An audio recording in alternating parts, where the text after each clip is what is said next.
دیکھیں نبی کی بارگاہ میں آصف بن برقیہ بیٹھا ہے اور نبی کہتے ہیں ملکہ سما آ رہی ہے، ملکہ بلقیس آ رہی ہے، میں چاہتا ہوں اس کا تخت اس کے آنے سے پہلے یہاں پہنچے۔ اے میرے پاس بیٹھنے والوں، اے میرے امتیوں، تم میں سے کوئی ایسا ہے جو اس کا تخت اس کے آنے سے پہلے لے آئے؟ اللہ رب العزت فرماتے ہیں قال عفریت من الجن، ان میں سے ایک جن نے کہا کہ میں یہ آپ کی مجلس برخاست ہونے سے پہلے پہلے اس تخت کو آپ کے پاس لے آؤں گا۔ اب سینکڑوں سال کا سفر ہے اور 7 تالوں میں کوٹھریوں میں وہ تخت پڑا ہے اور جن کہتا ہے میں 3 گھنٹے میں اسے آپ کے پاس لے آؤں گا۔ یہ حقائق نہیں، یہ روایت نہیں، یہ قرآن کی آیت ہے۔ جن کہتا ہے لے آؤں گا اور جن سے انسان افضل ہے، انسان بھی وہاں بیٹھا تھا، آصف بن برقیہ بیٹھا تھا، آپ کا امتی تھا، اس نے کہا حضور آپ کیا کہتے ہیں؟ آپ نے فرمایا 3 گھنٹے بہت زیادہ وقت ہے، مجھے اس سے جلدی چاہیے۔ تو قرآن میں ہے آصف بن برقیہ نے کہا انا آتیک بہ قبل ان یحبط الیک طرفک، حضور آپ آنکھ بعد میں چکیں گے، تخت آپ کے سامنے پہلے آ جب آپ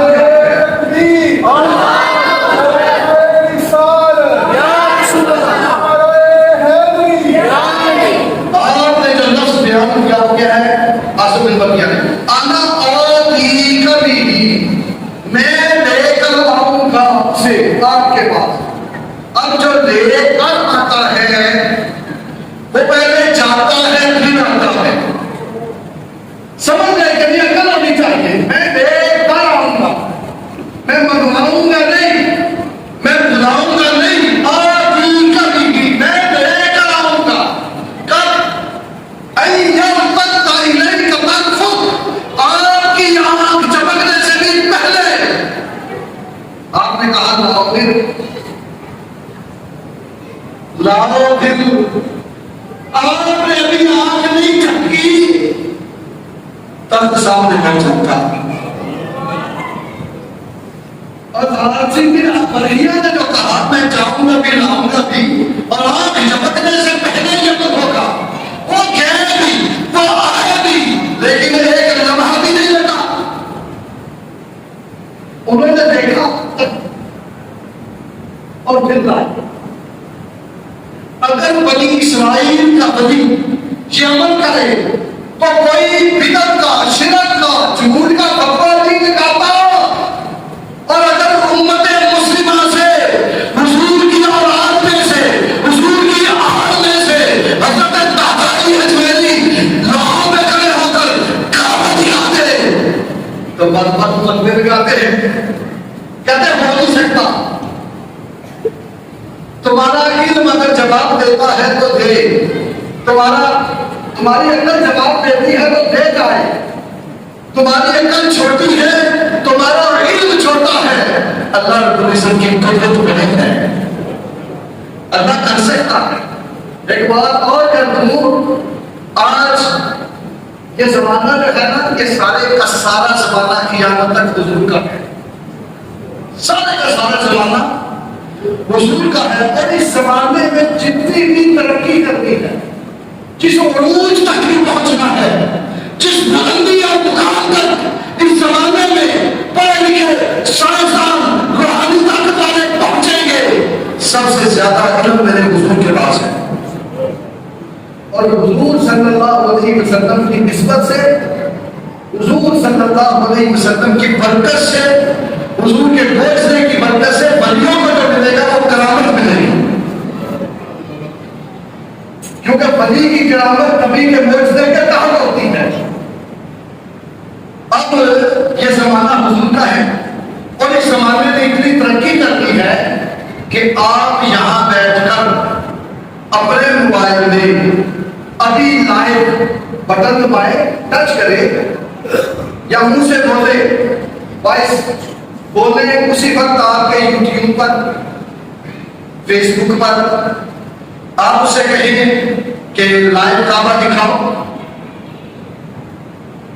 موبائل کے سامنے کہیں لائیو کعبہ، دکھاؤ یا لکھ کے اسے آرڈر کرے تو وہ آپ کو لائیو دکھائے گا کہ نہیں کعبہ؟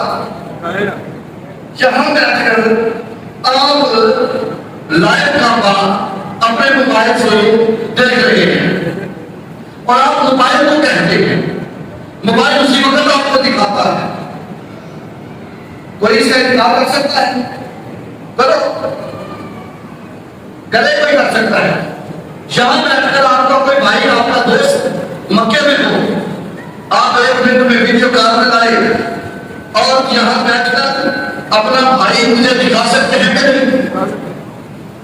اس سے کہیں مجھے کعبہ دکھاؤ، وہ حرم میں ہو، دکھا سکتے ہو کہ نہیں؟ دیکھ سکتے ہو کہ نہیں؟ جب یہ کہیے کہ بھائی داتا علی حجویری نے کعبہ دکھایا تو کہتے ہیں شرک ہو گیا، اور جب تم دکھاتے ہو پھر نہیں ہوتا؟ کہ نہیں، یہ تو سائنس کی طاقت کا کمال ہے، سائنس کی طاقت کا کمال ہے اس لیے دکھاتے ہیں۔ میں کہتا ہوں بدبختو، تم سائنس کی طاقت کو تو مانتے ہو، ولی نبی اور خدا کی طاقت کو نہیں مان سکتے۔ اگر سائنس کی طاقت سے تم یہاں بیٹھ کر کعبہ اور امام کعبہ دیکھ سکتے ہو تو یہاں بیٹھ کر خدا کی طاقت سے کعبہ اور امام کعبہ بھی دیکھ سکتے ہو۔ صرف چاہیے کیا کہ تمہارے موبائل کے اندر نیٹ کا کنیکشن ہو۔ جس کے موبائل کے اندر انٹرنیٹ کا کنیکشن ہے وہ یہاں بیٹھ کر مکہ بھی دیکھ سکتا ہے، مدینہ بھی بولو نا دیکھ سکتا ہے، اور جس کے موبائل میں کنیکشن نہیں، وائی فائی کوئی نہیں لگا، ہاٹ اسپاٹ کوئی نہیں، اس کا موبائل آگے جاتا ہی کوئی نہیں۔ ایسے ہی جس کے سینے کے اندر عشق مصطفیٰ کا کنیکشن ہو، جس کے سینے کے اندر اللہ رب